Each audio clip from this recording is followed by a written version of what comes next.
Hello student, ये तीसरा lecture current electricity का। आज हम लोग पुनः ये पूरी तरह न्यूमेरिकल का लेक्चर है, इक्विवेलेंट रेजिस्टेंस, ड्रिफ्ट वेलोसिटी और रेजिस्टिविटी पर। हमने कुछ महत्वपूर्ण सवाल इसमें लाए हैं और जो आया हुआ क्वेश्चन है आईआईटी का, उससे भी हम लोग क्वेश्चन सॉल्व करेंगे। तो यहाँ देखें, सबसे पहले ये 2023 का आया हुआ सवाल है मेंस का। इसमें इस तरह का एक डायग्राम दिया है और ए और बी के बीच इक्विवेलेंट रेजिस्टेंस के लिए 4 ऑप्शन दिए गए हैं और इसमें एक ऑप्शन सही है जिसको चूज करना है। यहाँ पे ए और बी के बीच इक्विवेलेंट रेजिस्टेंस निकालने के लिए हम देखते हैं कि ये 5 रेजिस्टेंस इस तरह जुड़ा हुआ है और ये छठा रेजिस्टेंस है। इस 5 रेजिस्टेंस पर यदि गौर करें तो इसको इस तरह से ड्रॉ किया जा सकता है। ए और बी के बीच है चूंकि ये, तो दिस, जैसे हम लोग व्हीटस्टोन ब्रिज बनाते हैं उस तरह से इसको हम ड्रॉ कर सकते हैं, दिस एंड दिस, और एक बीच में, यानी 4-4 ओम का ये पांचों रेजिस्टेंस है, यानी दिस वन एक बीच का है और ये। तो व्हीटस्टोन ब्रिज में हम जानते हैं कि यदि this upon this is equal to this upon this हो तो इस बीच के रेजिस्टेंस में कोई करंट फ्लो नहीं होता है, यानी potential difference between this point and this point is 0। तो उस स्थिति में इसमें कोई करंट नहीं आता है, यानी इक्विवेलेंट रेजिस्टेंस निकालने में इसका कोई रोल नहीं होता है। तो इस स्थिति में इस रेजिस्टेंस का कोई रोल नहीं होगा इक्विवेलेंट निकालने में, और यह दोनों सीरीज में हो जाएगा, यह दोनों सीरीज में हो जाएगा और दोनों मिल के this one and this parallel में होगा। अब देखें, इस सर्किट में यदि इस रेजिस्टेंस को हटा दिया जाए तो ये मॉडिफाइड सर्किट होगा। दिस प्लस दिस यानी 4 दूना 8 ओम का, this 8 ohm, this and this ये पैरेलल में होगा ए और बी के बीच, दिस ए और बी के बीच। दूसरा रेजिस्टेंस 8 ओम और तीसरा रेजिस्टेंस 16 ओम का होगा ए और बी के बीच का, दिस 16 ओम। अब ये तीनों चूंकि पैरेलल में है, अतः यहाँ लिख सकते हैं equivalent resistance is equal to 1/8 plus 1/8 plus 1/16, this is equal to 16, 2 2 4 1 5, यानी R equivalent is equal to 16/5। अब देखें 16/5 यानी 5 × 15 और एक 3.2, यानी B is the correct answer. तो ये बड़ा ही आसान था। व्हीटस्टोन ब्रिज का इसमें लॉ जो है व्हीटस्टोन ब्रिज का एक कॉन्सेप्ट क्लियर होना चाहिए, बाकी इसमें कोई इस तरह का नहीं है। चलिए नेक्स्ट सवाल लेते हैं हम लोग।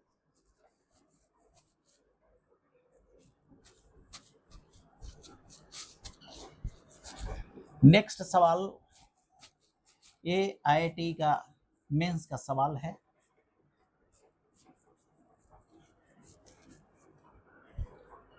आईआईटी मेंस 2015 का सवाल है और इस सवाल में है कि 200 ओम में जो कलर कोडिंग होगा उस कलर कोडिंग में रेड को यदि रिप्लेस कर दिया जाए ग्रीन से तो नया रेजिस्टेंस क्या होगा। बहुत ही अच्छा सवाल है, बहुत बढ़िया सवाल है। इसको पढ़ने के लिए एक नया चैप्टर है जो हमें देखना पड़ेगा, चलिए, इसमें मुख्य चीज है कि 200 ओम का कलर कोड दिया हुआ है और इस कलर कोड में रेड को रिप्लेस करके हम ग्रीन कर देते हैं, रेड रिप्लेसेस टू ग्रीन। तो अभी 4 ऑप्शन दिया हुआ है कि उसका रेजिस्टेंस क्या हो जाएगा, 100 होगा, 400 होगा, 300 होगा या 500 होगा। मतलब इससे ए बी सी डी इस 4 ऑप्शन में से कौन सा रेजिस्टेंस होगा। इसके लिए हम लोग थोड़ा सा कलर कोडिंग के संबंध में चर्चा करेंगे। कलर कोडिंग का चर्चा के लिए एक चीज, एक सेंटेंस हम लोग याद रखेंगे। सेंटेंस है बीबी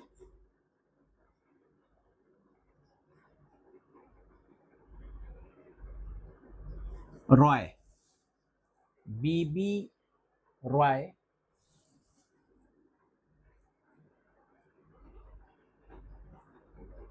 ग्रेट ब्रिटेन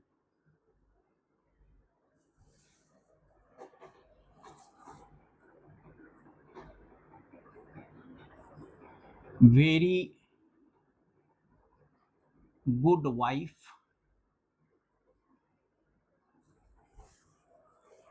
बीबी Roy Great Britain very good wife,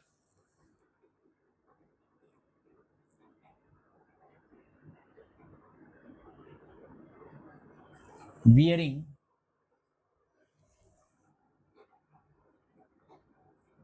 gold silver necklace।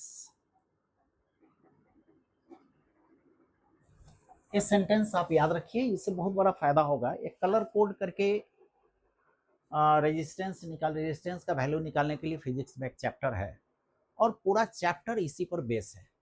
हम लोग देखेंगे एक एक करके ही है क्या। B B Roy, B B Roy, B for black,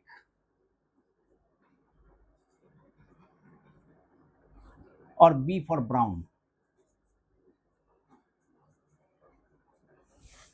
are for red,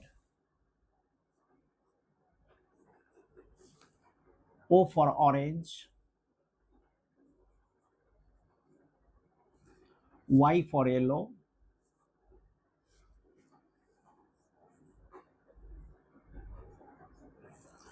G for green,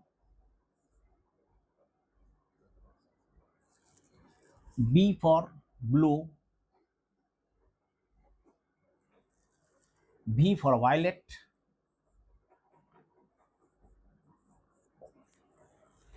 G for gray,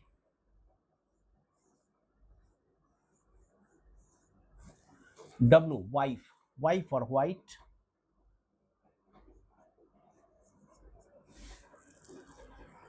G gold, gold, silver,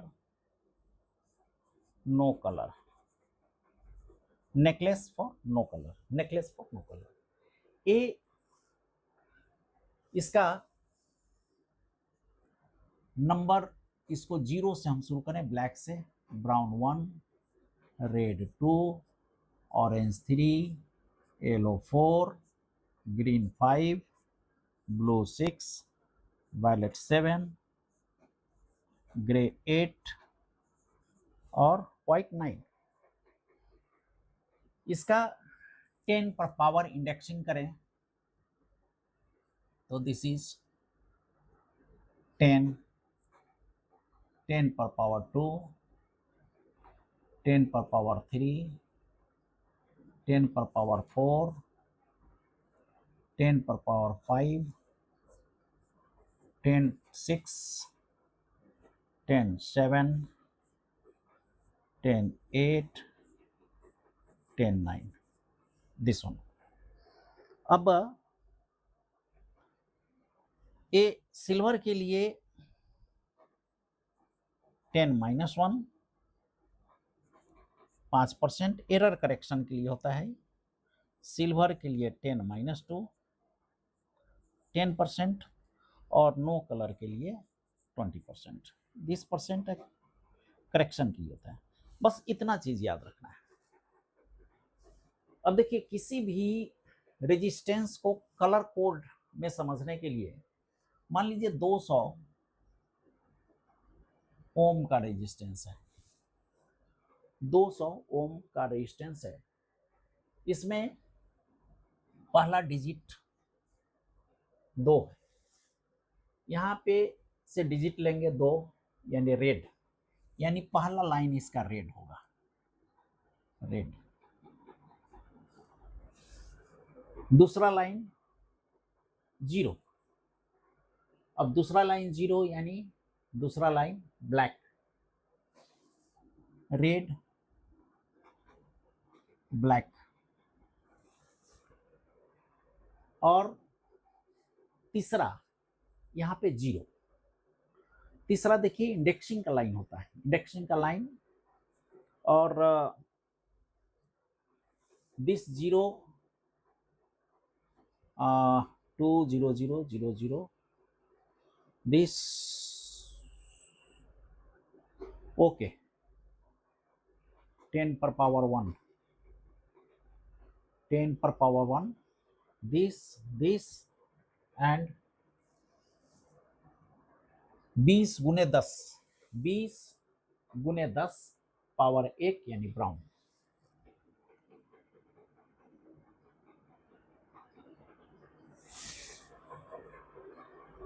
अब एक कलर कोड है 200 का। अब इस कलर कोड में यदि हम रेड को ग्रीन से रिप्लेस कर दें, इस रेड को यदि ग्रीन कर दें, ग्रीन, तो रेड का वैल्यू 2 था तो 200 ओम था। अब ग्रीन कर दें तो वैल्यू 5 हो जाएगा यानी 5, बाकी ब्लैक रहेगा ही 0, और ब्राउन तो पावर पे आ जाते हैं, ब्राउन का पावर इंटू 10 यानी इसको 10 से गुना करेंगे 5 ओम। तो एक कलर कोड किसी भी रेजिस्टेंस का किया जा सकता है, यानी इसमें ऑप्शन तो डी हम करेंगे, लेकिन बाकी का देख लें। जैसे 100 100 ओम का, तो यहाँ 1 यानी ब्राउन पहला परमाणु होगा, दूसरा ब्लैक होगा, दूसरा कलर ब्लैक होगा, तीसरा 0 है यानी ब्राउन होगा। तो ब्राउन ब्लैक ब्राउन। इसी तरह यदि हम 300 का करें, सपोज 300 का, तो 300 3 ऑरेंज, पहला कलर ऑरेंज, दूसरा कलर ब्लैक और पावर का कलर ब्राउन। दिस, तो यहाँ पे ऑरेंज से शुरू होगा, ऑरेंज ब्लैक और ब्राउन। तो किसी भी हम रेजिस्टेंस को इस तरह कलर कोडिंग कर सकते हैं, या कलर कोड रहे तो उसको रेजिस्टेंस में कन्वर्ट कर सकते हैं। तो आईआईटी मेंस का सवाल यही था कि 200 ओम के कलर कोड में यदि रेड को ग्रीन से रिप्लेस कर दिया जाए तो उसका रेजिस्टेंस क्या होगा।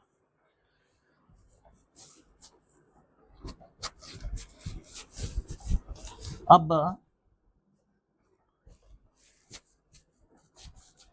नेक्स्ट क्वेश्चन हम लोग लेते हैं, बहुत ही कॉन्सेप्चुअल क्वेश्चन है, ये आईआईटी 2010 का 2010 में आया हुआ क्वेश्चन है, और इसमें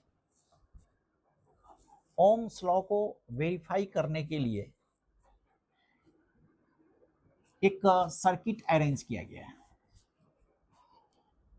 आपको बताना है कि कौन सा एप्रोप्रिएट अरेंजमेंट होगा, इस ABCD में कौन सा एप्रोप्रिएट अरेंजमेंट होगा ओम्स लॉ को वेरीफाई करने के लिए। इसमें एक टेस्ट रजिस्टर दिया हुआ है, टेस्ट रजिस्टर, जिस पर ओम्स लॉ को वेरीफाई करना है। इसके अलावा 2 रेजिस्टेंस और दिया गया है, R1 R2। R1 बहुत बड़ा रेजिस्टेंस है, R1 बहुत बड़ा है, R2 छोटा रेजिस्टेंस है, और 2 गैल्वेनोमीटर है, G1 G2। दिस G2 और this G1, G1 G2 G1। तो और एक बैटरी है जो वेरिएबल पोटेंशियल का है। अब इस चारों में से कौन सा एप्रोप्रिएट सर्किट का अरेंजमेंट होगा ओम्स लॉ को वेरीफाई करने के लिए? ओम्स लॉ में कहता क्या है कि एक वायर है यदि, और वायर के दोनों तरफ का पोटेंशियल यदि V है और इससे फ्लो होने वाला करंट यदि I है, तो पोटेंशियल डिफरेंस प्रोपोर्शनल होगा I का, या I प्रोपोर्शनल होगा V का। यानी current, amount of current flowing through a conductor is directly proportional to the potential difference across the two ends of the conductor. तो दोनों एंड्स के बीच यदि पोटेंशियल V है तो V प्रोपोर्शनल टू I, और इसको यदि हम इक्वल करते हैं तो एक प्रोपोर्शनलिटी कांस्टेंट R हम लगाते हैं, जो यहाँ पर रेजिस्टेंस कहलाता है, यानी resistance is equal to V/I। तो ये करने के लिए हमें ये जो टेस्ट रजिस्टर है, टेस्ट रजिस्टर, इसके दोनों तरफ हमको पोटेंशियल मेजर करना है और इससे करंट जो फ्लो हो रहा है वो मेजर करना है, ताकि हम पोटेंशियल को करंट से भाग दे के और टेस्ट रजिस्टर का जो रेजिस्टेंस है ऑब्वियसली वो कांस्टेंट वैल्यू का होगा, कांस्टेंट टेम्परेचर पर, तो ताकि हम वेरीफाई कर सकें कि कोई भी V ले और उसमें जो करंट फ्लो हो रहा है दोनों का रेशियो RT के बराबर है या नहीं। चलिए अब देखिए इस सर्किट में जब टेस्ट रजिस्टर हम लगाते हैं RT, तो RT में करंट फ्लो को मेजर करना है और इसके अक्रॉस हमको पोटेंशियल को मेजर करना है। ओम्स लॉ वेरीफाई करने के लिए हमको इसके अक्रॉस पोटेंशियल को मेजर करना है और इससे जो करंट जा रहा है उसको मेजर करना है। अब करंट मेजर करने के लिए हमको गैल्वेनोमीटर चाहिए, करंट को मेजर करेंगे इसके लिए हमको गैल्वेनोमीटर चाहिए। अब गैल्वेनोमीटर बहुत छोटा करंट मेजर करता है, बहुत छोटा। बड़ा करंट मेजर के लिए हमको गैल्वेनोमीटर को एमीटर में चेंज करना पड़ेगा, एमीटर में चेंज करना पड़ेगा। और पोटेंशियल डिफरेंस मापने के लिए यहाँ पर वोल्ट मीटर हमको चाहिए, वोल्ट मीटर, और गैल्वेनोमीटर को ही हम वोल्ट मीटर में चेंज करेंगे, क्योंकि दो गैल्वेनोमीटर दिया हुआ है। इसी गैल्वेनोमीटर से हमको पोटेंशियल डिफरेंस भी मेजर करना है, इसी गैल्वेनोमीटर से करंट भी करना है। तो पोटेंशियल डिफरेंस के लिए हमको इसको वोल्ट मीटर में चेंज करना पड़ेगा और करंट मेजर के लिए इसको एमीटर में हमको कन्वर्ट करना पड़ेगा। अब देखें एक गैल्वेनोमीटर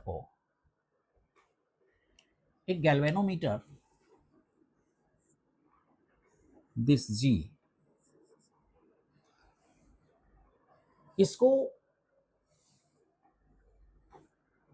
एमीटर में कन्वर्ट करने के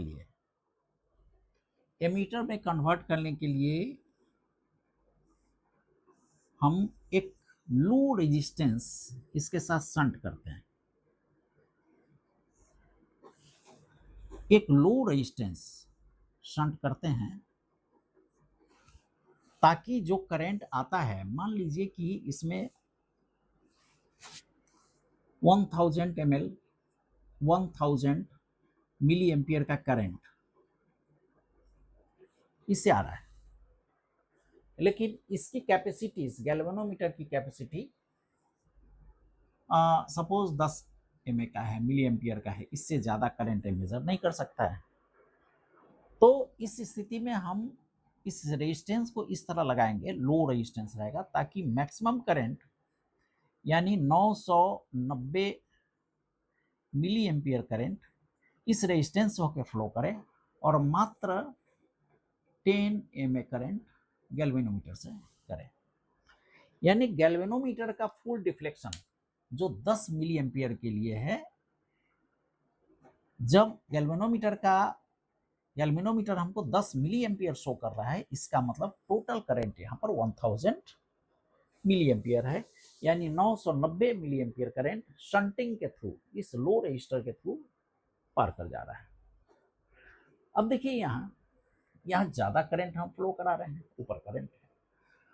ऑब्वियसली पैरेलल रजिस्टर के केस में जब दो पैरेलल हम इस तरह का रेजिस्टेंस लगाते हैं, दिस R1 और दिस R2,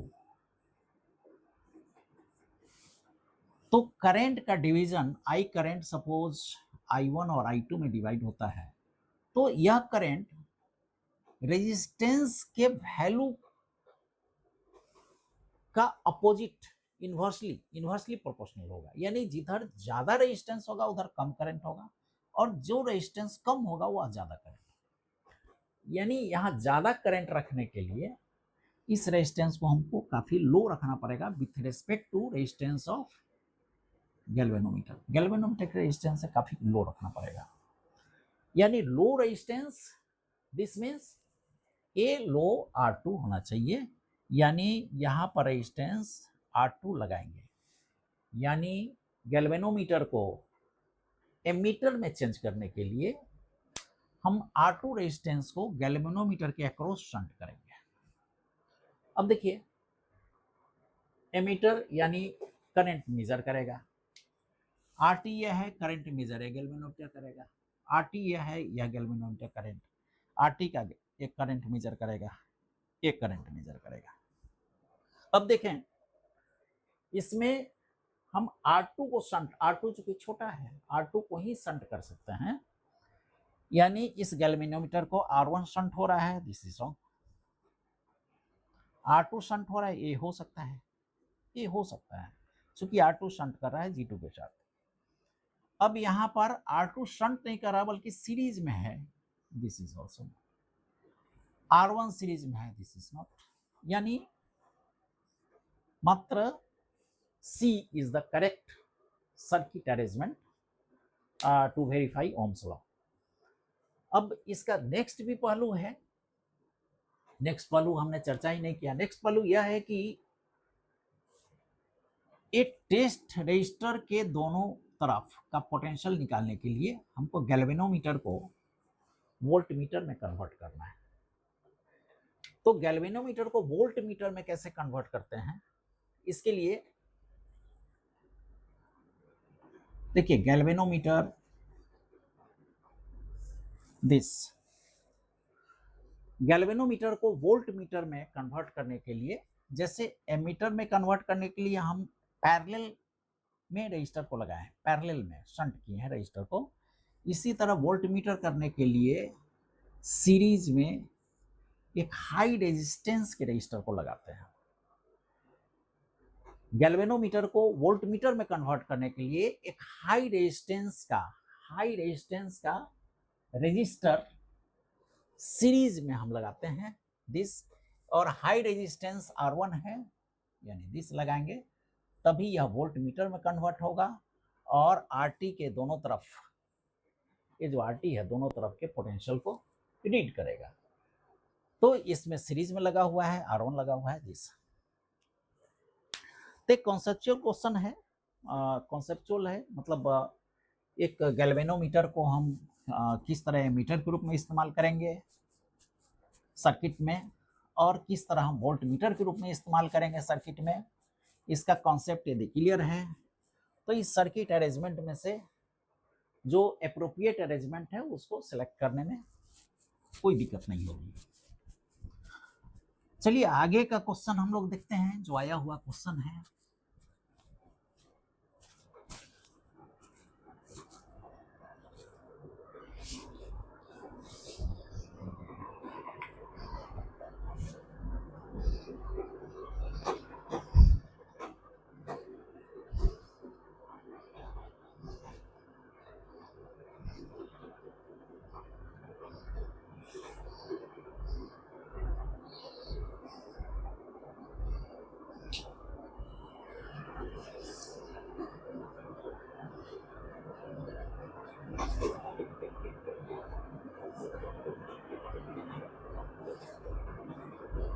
देखिए एक 2022 का मेंस का सवाल है। इसमें दो रजिस्टर है, दो रजिस्टर, एक रेजिस्टेंस दिस 5000 ओम, सॉरी 500 ओम, और दूसरा रजिस्टर है 600 ओम का।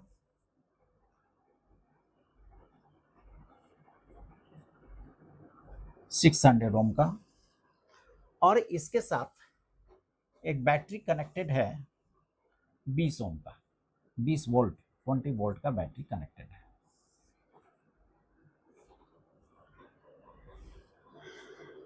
कह रहा है कि a voltmeter of resistor 2000 ohm is used to measure the potential difference across 500 ohm। इस 500 ओम के अक्रॉस हम पोटेंशियल डिफरेंस मापने के लिए एक वोल्टमीटर हम इस्तेमाल करते हैं, और जिसका रेजिस्टेंस है 2000 ओम्स। एक वोल्टमीटर जो 2000 ओम्स का है। अब कह रहा है कि the potential difference across 500 ohm the reading of voltmeter will be इतना वोल्ट। तो वोल्टमीटर जिसका रेजिस्टेंस इतना है, तो वोल्टमीटर क्या रीडिंग देगा 500 ओम का। अब भाई वोल्टमीटर क्या रीड करेगा इस दोनों के बीच का पोटेंशियल डिफरेंस को, ये निकालना है हमें।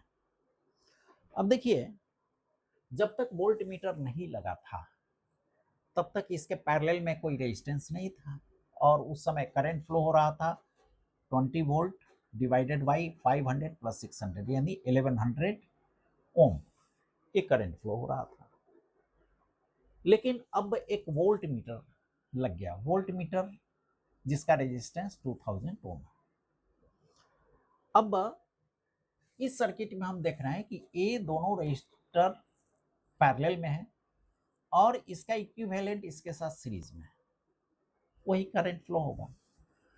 तो इसका यदि इक्विवेलेंट हम निकालें इस दो रजिस्टर का, तो दिस विल बी 2000 इसका रजिस्टर गुने 500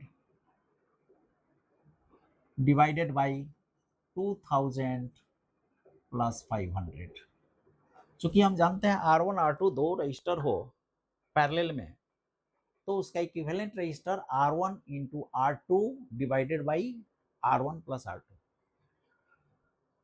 तो this is 2000 into 500 divided by 2500, 2000 यानी 2500, 2500 यानी 50 25 और 5 चुका 20, 400 यानी इक्विवेलेंट रेजिस्टेंस हो गया 400 ओम।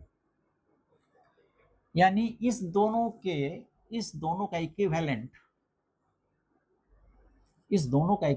400 ओम हो गया। अब ये 400 ओम और 600 ओम दोनों सीरीज में है, यानी टोटल करंट हो जाएगा I is equal to V by R, V 20 volt और R 400 और 600 दोनों सीरीज में है, तो दिस इज 1000। यानी करंट हो जाएगा 2 इंटू 10⁻⁻2 एम्पियर। अब इतना एम्पियर का करंट इस दोनों से होकर फ्लो कर रहा है। अब इस दोनों के बीच का पोटेंशियल निकालने के लिए इस करंट को हम इस रेजिस्टेंस से गुना कर देंगे।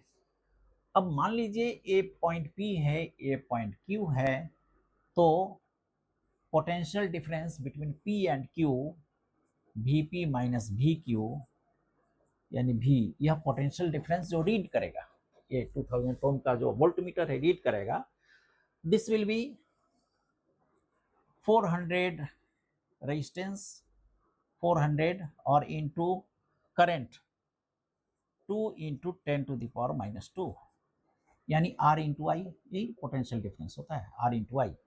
दिस इज 4 दूना 8 गुने +2 1, ओनली 8 वोल्ट, यानी 8 वोल्ट इस दोनों के बीच पोटेंशियल डिफरेंस होगा। चलिए मैं समझता हूँ क्लियर हुआ होगा काफी हद तक। नेक्स्ट सवाल की ओर आते हैं हम लोग।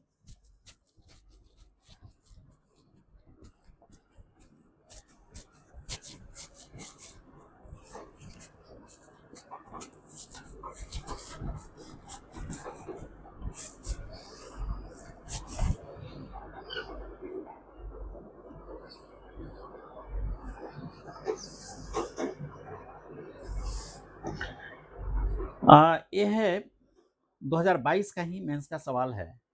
एक ग्राफ दिया हुआ है इस तरह,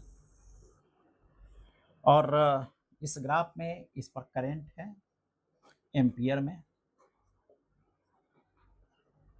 और इस पर पोटेंशियल है भी पोटेंशियल है दिस वे, और V और I का ग्राफ इस तरह है, और इसका एंगल 45 डिग्री दिया। ये पोटेंशियल डिफरेंस है और ये करंट है। अब देखें इस ग्राफ का यदि हम स्लोप ले लें इस तरह का, तो यह हो जाएगा V और यह हो जाएगा I करंट, यानी tan 45 degree is equal to V/I। तो tan 45 यानी 1, जबकि हम जानते हैं ओम्स लॉ से कि V/I is equal to R, V/I is equal to R, यानी R इस ग्राफ से हम कंक्लूड करते हैं कि जिस सर्किट का एक ग्राफ है, जिस इलेक्ट्रिकल सर्किट का एक ग्राफ है, उस सर्किट का रेजिस्टेंस 1 ओम है। चलिए अब इसमें कह रहा है variation of applied potential and current following graph is shown in the figure, the length of wire is. अब इसमें क्वेश्चन आता है, वायर का लेंथ है L is equal to 31.4 centimetre. अब diameter of wire 2.4 centimetre, diameter of wire 2.4 centimetre. Resistivity of the given wire, resistivity rho wire का है x into 10⁻⁻3।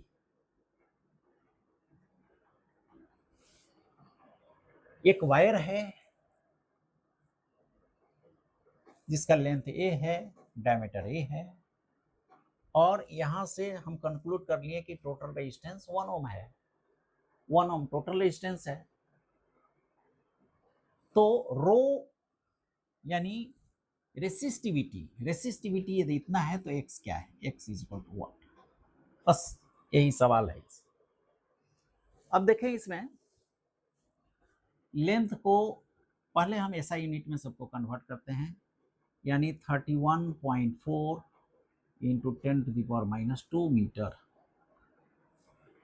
इसी तरह डायमीटर नहीं लिखे हम रेडियस, इस पर रेडियस लिखते हैं, तो this radius is equal to, इसका हाफ हो जाएगा 1.2 इंटू 10⁻⁻2 मीटर। अब रेडियस R है तो इसका cross section area this will be pi R square, यानी 12×12 44, 1.44 और इंटू 10⁻⁻4 मीटर स्क्वायर A। तो L मिल गया, A मिल गया, रो मिल गया, तो R का वैल्यू निकाल सकते हैं। Radius R is equal to rho L by A। ये रेडियस R 1 ओम है, तो दिस इज रो यानी x इंटू 10⁻³ इंटू L यानी 31.4 इंटू 10⁻², A यानी पाई इंटू 1.44 इंटू 10⁻⁴। दैट्स। अब इसमें पाई 3.14 वैल्यू होता है, यानी इसको 10 से कर सकते हैं। अब दिस इज x 1.44। अब 10 पर पावर 3 इस 10 से गुना करेंगे -2 और -2 -4 से कैंसिल हो गया, यानी x by 1.44 is equal to 1, यानी x is equal to 1.44।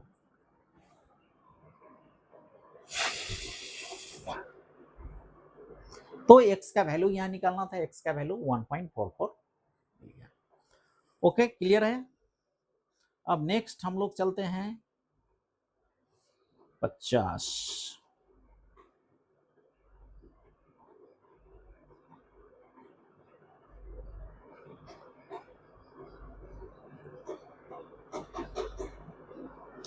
Next एक अच्छा सा सवाल हम लोग फिर लेते हैं।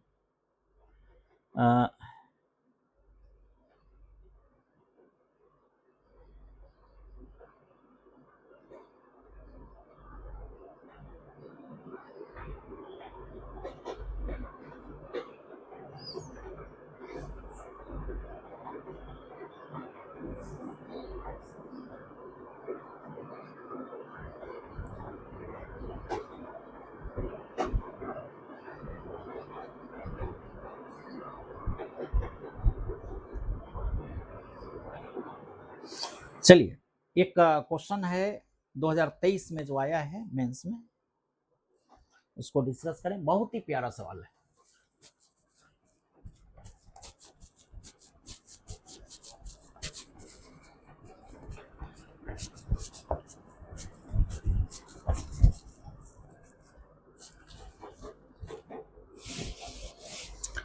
देखिए, इसमें एक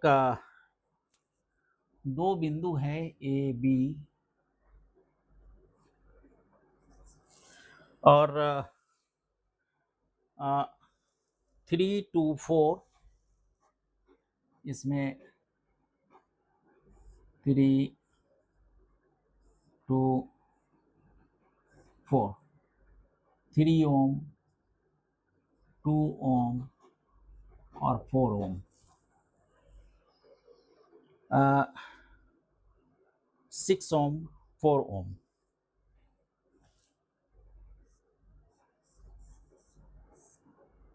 six ohm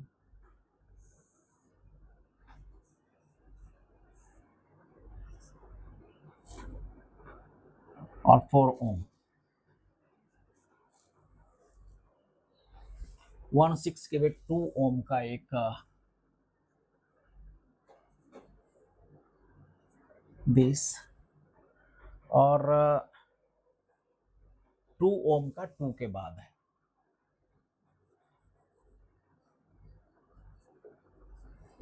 to ohm and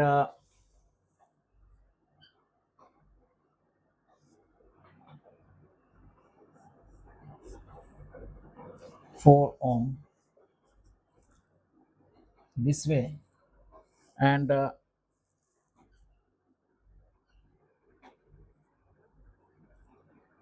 एक इस तरह का संट कर दिया गया। अब कहा जा रहा है कि ए और बी के बीच इक्विवेलेंट रेजिस्टेंस क्या है। ए और बी के बीच इक्विवेलेंट रेजिस्टेंस क्या है। ये सवाल है 2023 मेंस का। अब देखिए, बहुत ही प्यारा सवाल है, कॉन्सेप्ट पर आधारित सवाल है। ए और बी के बीच इक्विवेलेंट निकालने के लिए मान लीजिए कि इसको एक बैटरी से हम इस तरह कनेक्ट कर देते हैं,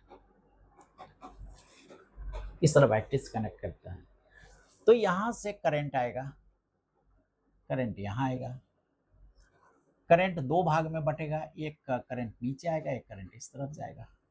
तो मान लीजिए कि I करंट है और यहाँ I1 करंट है, इस तरफ गया तो नीचे करंट बच गया I माइनस I1 दिस। अब जो I1 करंट आगे बढ़ा, I1 करंट आगे बढ़ा, अब एक करंट यहां से इस तरफ आएगा, आगे जाएगा, और तीसरा ऑप्शन है इस वायर से आएगा। देखिए करंट हमेशा बिल्कुल हैसल फ्री, मतलब रेजिस्टेंस फ्री जो पाथ होता है वो फॉलो करना चाहता है। यानी जब I1 आगे बढ़ेगा तो इसके साथ यहाँ रेजिस्टेंस मिलेगा, यहाँ रेजिस्टेंस मिलेगा, लेकिन इस पाथ से यहाँ पहुंचने के लिए कोई रेजिस्टेंस नहीं। इस रेजिस्टेंस को पार करने के बाद यहाँ से इस पाथ से आएगा तभी रेजिस्टेंस मिलेगा, इस पाथ से आएगा तभी रेजिस्टेंस मिलेगा, लेकिन इस पाथ से आने में कोई रेजिस्टेंस नहीं मिलेगा, अतः इसमें कोई करंट नहीं जाएगा, करंट जीरो होगा, और इसमें भी कोई करंट नहीं जाएगा। यानी टोटल करंट यहाँ से होके फिर फ्लो करेगा और इसमें दिस I1 और I minus I1 plus I यानी I करंट वापस हो जाएगा। क्लियर है? कॉन्सेप्ट यही। अर्थात A और B के बीच इक्विवेलेंट रेजिस्टेंस निकालने के लिए न तो इस रजिस्टर का कोई रोल है, न ही इसका रोल है, न ही इसका रोल है, तीनों रेजिस्टेंस में किसी का कोई रोल नहीं है। अब बड़ा ही सिंपल हो गया कि भाई यहां से A रेजिस्टेंस और दिस रेजिस्टेंस दोनों पैरेलल में हो गया, और पैरेलल होके इसके साथ सीरीज में और इसके साथ सीरीज में हो गया। चलिए देखते हैं। तो 3 ओम ए रेजिस्टेंस और सीरीज में है इसके साथ, दिस के साथ, लेकिन ये दोनों एक दूसरे के पैरेलल में है, पैरेलल में ही, यानी 2 × 2 डिवाइडेड बाई 2 + 2, इस पैरेलल का equivalent resistance, and plus series में 6, यानी टोटल रेजिस्टेंस, इक्विवेलेंट रेजिस्टेंस हो गया दिस मच, यानी दिस इज 3 प्लस 2 दूना 4 4 1 प्लस 6 यानी 6 4 10 ओम इक्विवेलेंट। That's all. मैं समझता हूँ क्लियर हो गया होगा, ऐसा कुछ था नहीं इसमें। चलिए नेक्स्ट देखते हैं।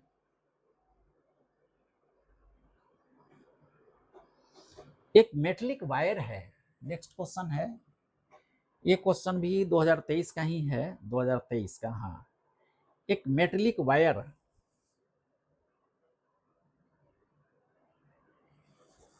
एक वायर है इस तरह का,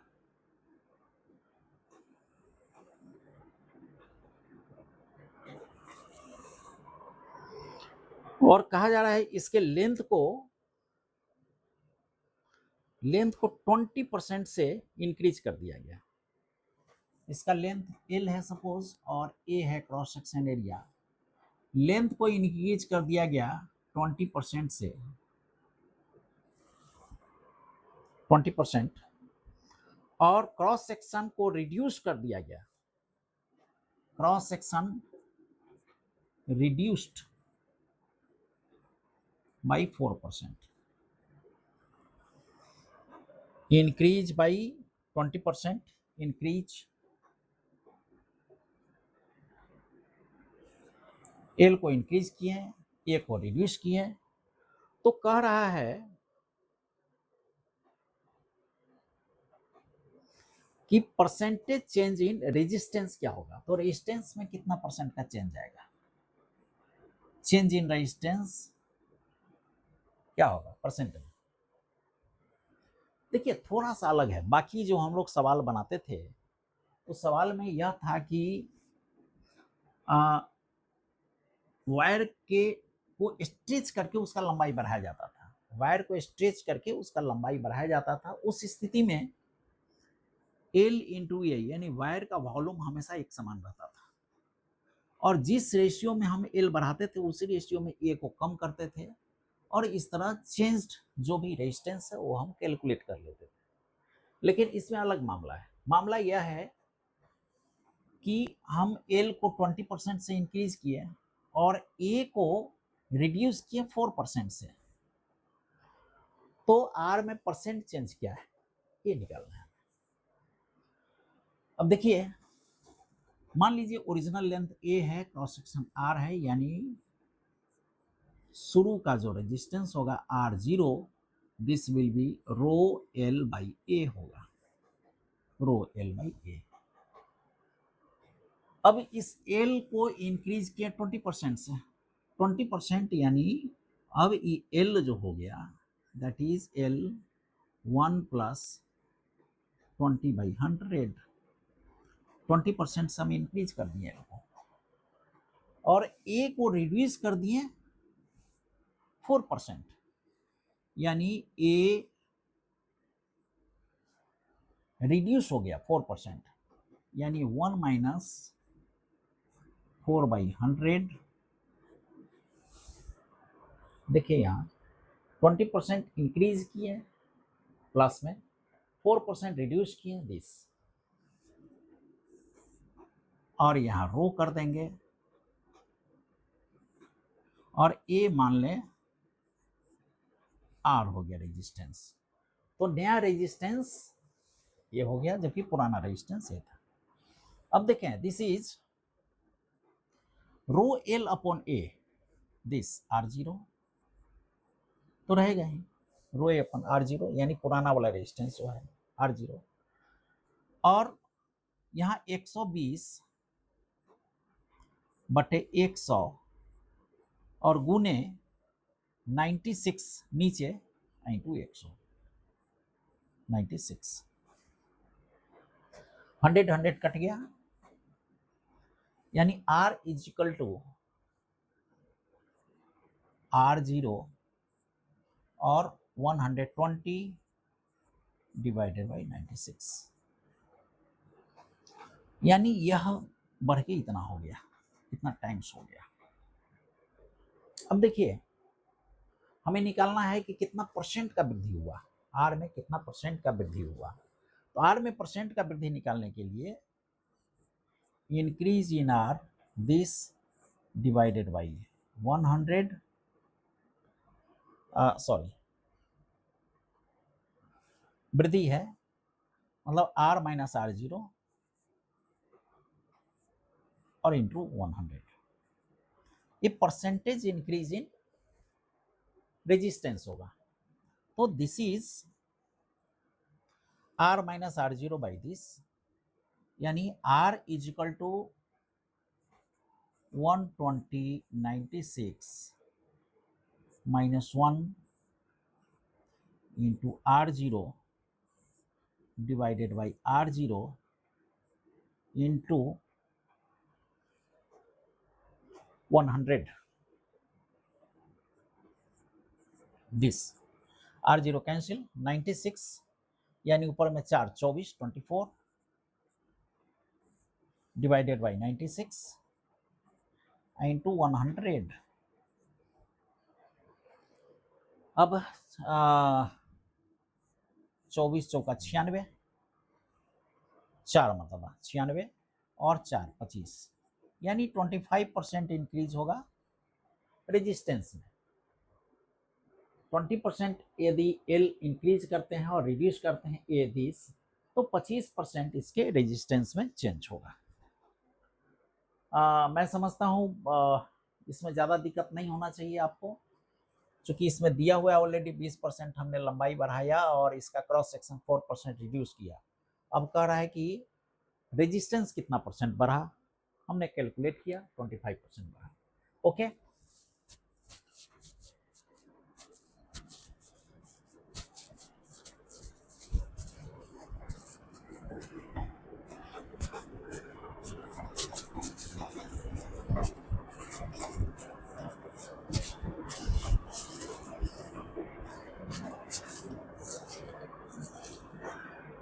चलिए नेक्स्ट क्वेश्चन लेते हैं, प्यारा सा सवाल। कुछ सवाल ड्रिफ्ट वेलोसिटी पर लेते हैं। Drift charge on this velocity, okay.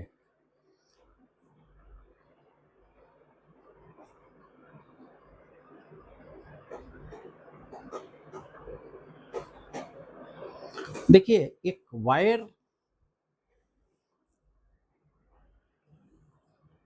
एक वायर है इस तरह का, ये क्वेश्चन है 2023 मेंस का। इसमें करंट है 2 ampere,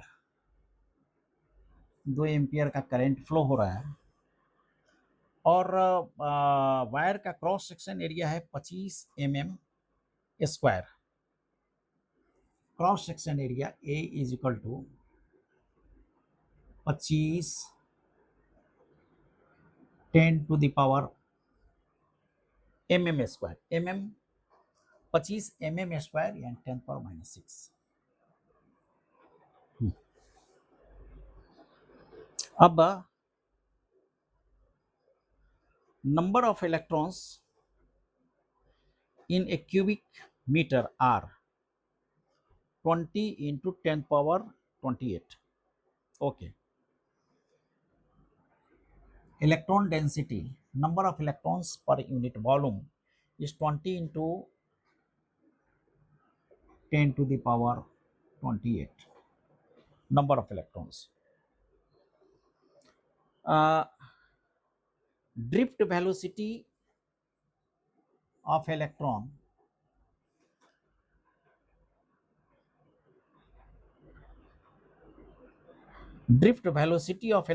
is this into 10 to the power -6 metre per second. तो इसमें कहा रहा है कि इसमें क्या होगा, ब्लैंक में क्या होगा, ड्रिफ्ट वेलोसिटी कितना होगा, ड्रिफ्ट वेलोसिटी कितना होगा। अब देखिए इसमें दो चीज पहले चलते हैं कि हमने पढ़ा था कि जो फ्री इलेक्ट्रॉन्स होते हैं किसी भी कंडक्टर में, फ्री इलेक्ट्रॉन्स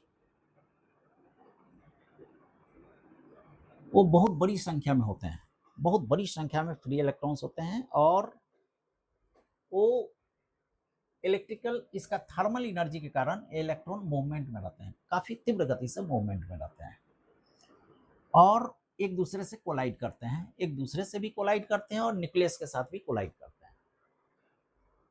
तो दो सक्सेसिव कोलिजन के बीच जो डिस्टेंस होता है वो मीन फ्री पाथ लैम्डा से डिनोट करते हैं, मीन फ्री पाथ कहलाता है। और इस मीन फ्री पाथ को ट्रेवल करने में इलेक्ट्रॉन के द्वारा, फ्री इलेक्ट्रॉन के द्वारा जो समय एक्सपेंड किया जाता है वो रिलैक्सेशन टाइम यानी टाउ से डिनोट करते हैं, रिलैक्सेशन टाइम कहलाता है। रिलैक्सेशन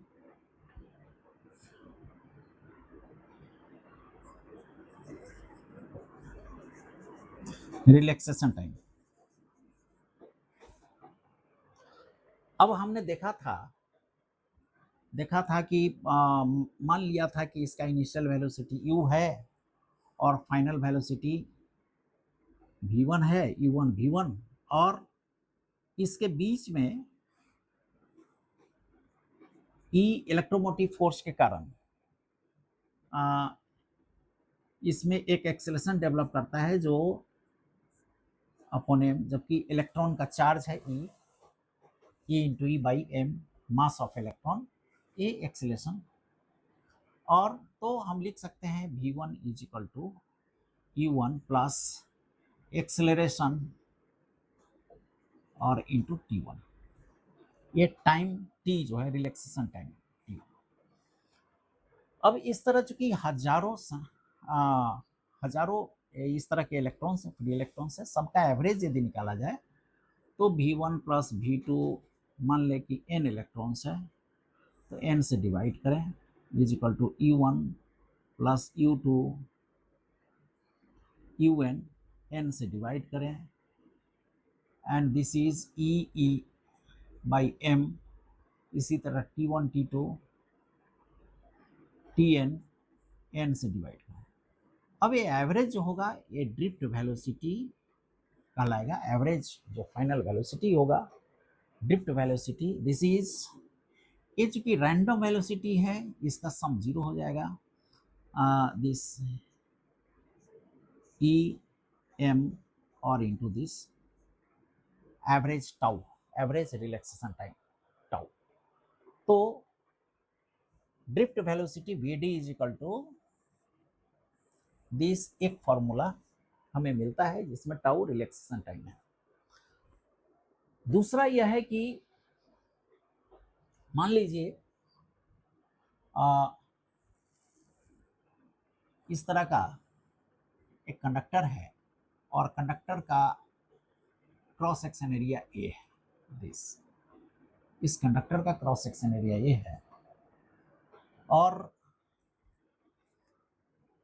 इसमें जो इलेक्ट्रॉन है जो जिसका ड्रिफ्ट वेलोसिटी vd है, dt टाइम में vd इंटू dt डिस्टेंस ये तय करेगा। जो इलेक्ट्रॉन यहां पर था वो vd इंटू dt डिस्टेंस तय करके dt टाइम में इस क्रॉस सेक्शन पर आ जाएगा। यानी ऐसा कहा जा सकता है कि dt टाइम में टोटल जो चार्ज फ्लो करेगा, जो क्रॉस करेगा इस क्रॉस सेक्शन को, वह चार्ज इस दोनों के बीच, इस दोनों क्रॉस सेक्शन के बीच स्टोर्ड हो जाएगा। यानी इसके अंदर यदि n नंबर ऑफ इलेक्ट्रॉन्स पर यूनिट वॉल्यूम हो तो हम लिख सकते हैं इसका वॉल्यूम यानी vd इंटू dt, ये लंबाई हो गया, और क्रॉस सेक्शन एरिया a और into n is equal to dq, यानी यह चार्ज जो dt टाइम में इस क्रॉस सेक्शन एरिया को पार करता है। तो इसको लिख सकते हैं dq by dt is equal to a vd into n and ये total charge n number of electrons, electron का चार्ज दिस I। यानी एक फॉर्मूला यहां से यह मिलता है कि किसी कंडक्टर का I, टोटल करंट कंडक्टर में, this is drift velocity, charge of electron, number of electron per unit volume into cross section area Veena के बराबर होता है। अब ये दो फॉर्मूला है ड्रिफ्ट वेलोसिटी से संबंधित। इस दो फॉर्मूले में देखिए I दिया हुआ है, A दिया हुआ है, N दिया हुआ है, E हम जानते हैं, और VD निकाला जा सकता है। यानी ये फॉर्मूला ज्यादा सुटेबल है VD के लिए। यानी VD is equal to I यानी 2 एम्पियर, नीचे में E 1.6 into 10 power minus 19 into n दिया हुआ है 20 into 10 to the power 28 into cross section area A यानी 25 into 10 power minus 6, this much. अब देखिए VD यहाँ पे 1.6, 25 और 20 यानी 16 दूना 32, 32 अगुने 25 यानी 2/32 अगुने 25। अब बाकी जो बच गया -19 और 28 यानी 9 में से फिर 6 गया तो 3 यानी ऊपर में 10 पावर माइनस 3, यानी 10 पावर माइनस 6 करने के लिए यहाँ पर 1 2 3 हम डालेंगे, 10 टू द पावर माइनस 6 हो जाएगा और डिवाइडेड बाई 32 इंटू 25। अब यहाँ 25 20 यानी 20 चौका 80, 20 चौका 80 और 32 8 चौका 32, 8 दाही 80 यानी 5/2, 5/2 क्रॉस करेंगे यानी दिस 5/2 5/2 मीन्स 2.5, यानी V D is equal to 2.5 into 10⁻⁻6 metre per second होगा। तो ये ड्रिफ्ट वेलोसिटी का निकालना था इसमें। इस आधार पर ये दो फॉर्मूले हैं, दो फॉर्मूले पर पहले चेक करेंगे कि कौन सा फॉर्मूला ज़्यादा सूट करेगा, और उस फॉर्मूले का इस्तेमाल करके ड्रिफ्ट वेलोसिटी से रिलेटेड जो भी न्यूमेरिकल्स है उसको सॉल्व किया जा सकता है।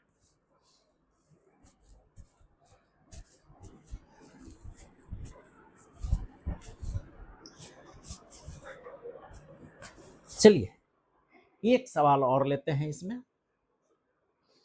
कोई बढ़िया सा सवाल।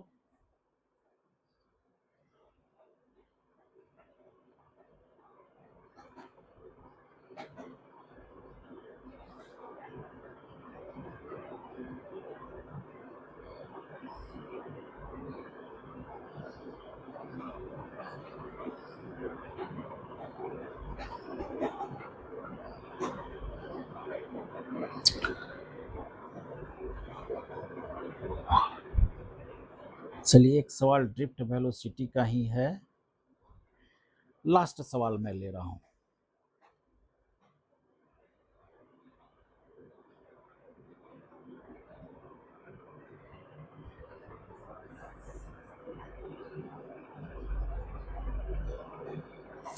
एक वायर है 0.1 मीटर का, एक वायर इस तरह का है 0.1 मीटर का वायर है, और इस वायर के अक्रॉस 5 वोल्ट का पोटेंशियल डिफरेंस क्रिएट किया गया है बैटरी लगा के।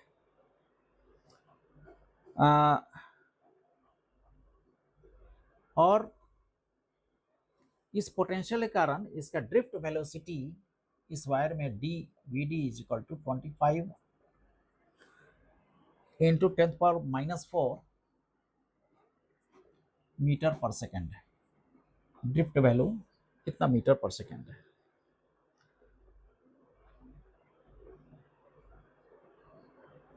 कह रहा है कि यदि इलेक्ट्रॉन डेंसिटी इस वायर में number of electron per unit volume 8 into 10⁻28 है, इसके अंदर इलेक्ट्रॉन का डेंसिटी यदि 8 है, तो मटेरियल का रेसिस्टिविटी क्या होगा।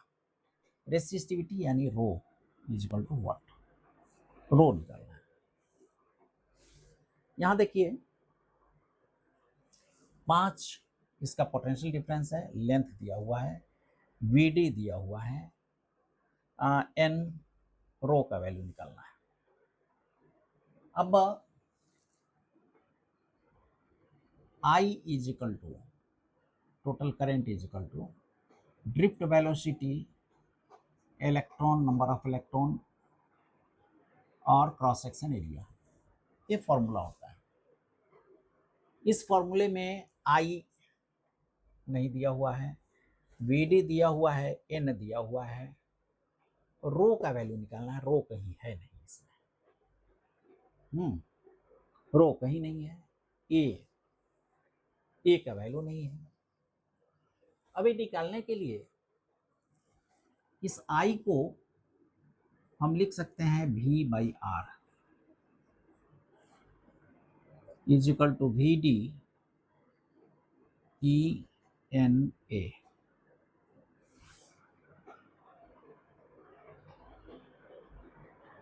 अब इस R को हम लिख सकते हैं R इज इक्वल टू, हम जानते हैं R is equal to rho L by A R इस वायर का है, तो इसको हम लिख सकते हैं भी R इज इक्वल टू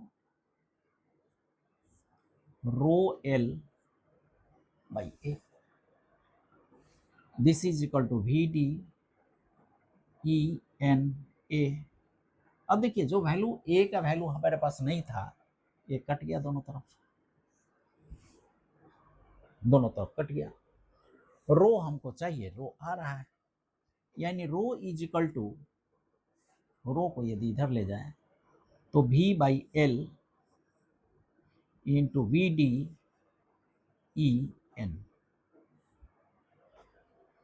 अब देखिए सब चीज दिया हुआ है। V इजिकल टू 5 वोल्ट, लंबाई 0.1, VD 25 इंटू 10⁻⁴, एंड N यानी 8 इंटू 10⁻28। रो का वैल्यू पूछ रहा है। रो क्या है? रो दिस इज, अब देखें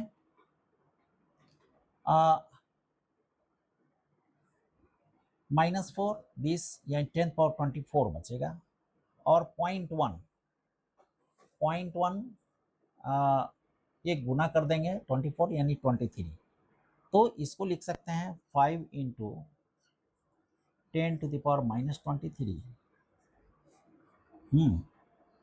डिवाइडेड बाई 25 और 8 200, 25 और 8 200, यानी दिस इज 2.5 इंटू 10⁻, इसको यदि इधर करें तो 10⁻⁻25। Rho is equal to 2.5 into this. ये मैं समझता हूँ बिल्कुल क्लियर हो गया होगा। बाकी इसी तरह आप क्वेश्चन सॉल्व करते रहिए, और जैसा हमने पहले भी बताया था कि फिजिक्स का न्यूमेरिकल सॉल्व करने के लिए न्यूमेरिकल को समझना जरूरी है। पहले आप समझें, उसको समझने के लिए हो सकता है 2 बार 3 बार 4 बार आपको देखना पड़े, पढ़ना पड़े, और सबसे पहले एसेस कीजिए कि उस न्यूमेरिकल में क्या क्या वैल्यू दिए हुए हैं और क्या निकालना है। उससे उपयुक्त आप फॉर्मूला सेलेक्ट कीजिए, या कॉन्सेप्ट पहले देख लीजिए किस कॉन्सेप्ट पर बनेगा, और तब आगे प्रोसीड कीजिए। पढ़ाई करते रहिए। Best of luck. Thank you.